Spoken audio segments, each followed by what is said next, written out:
Ah, t'as pas l'air bien. Mais ça fait rien.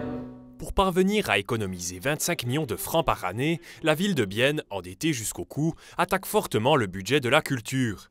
Elle devrait supprimer 600 000 francs de subventions sur 3 ans, rien que pour le soutien à la création. Un coup dur pour le coordinateur de l'association Format 26, Luca De Pietri. Il craint que son projet pilote visant à soutenir la création justement ne puisse pas continuer. Selon lui, Bienne aidait déjà peu les artistes bien avant les réductions budgétaires. J'ai travaillé à Genève, j'ai travaillé à Zurich, j'ai travaillé même à l'étranger et jamais j'ai vu une faiblesse dans le soutien, surtout à la création. Cela dit, la ville avait fait un grand effort dans les dernières années pour doubler le budget lié à la création, ce qui avait permis effectivement de commencer à penser un peu à moyen long terme dans le développement de la scène. Et ben, voilà, retourner, faire un pas en arrière, retourner aux standards d'avant, c'est pas ça qui va aider à développer ultérieurement la chose. Jeudi soir, Luca De Pietri s'est joint à d'autres travailleurs et travailleuses des arts de la scène biennois.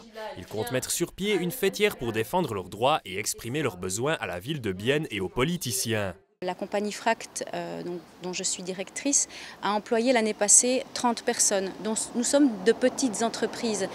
Et si on nous coupe les ailes, on pourra tout simplement plus travailler et plus donner de travail.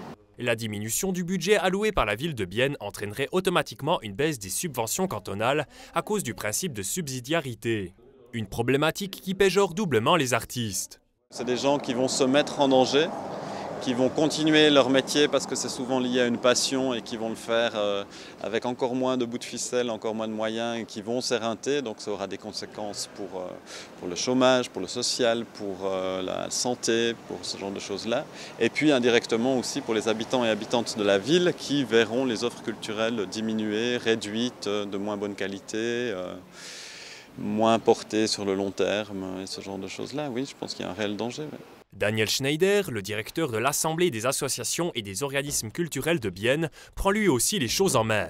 Il est en train de mobiliser tous les acteurs culturels, petits et grands, pour faire pression sur le conseil de ville qui discutera du budget de la ville en octobre. Ensemble, on est beaucoup plus fort et on le sait.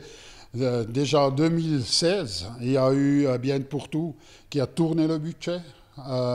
Parce que toutes ces institutions, ils ont des milliers des membres. Et voilà, ça va être important qu'on regroupe cette force et qu'on est prêt en octobre. La directrice de la culture de la ville de Bienne, Glenda González Bassi, n'a pas souhaité réagir aux critiques formulées par le milieu culturel dans ce reportage.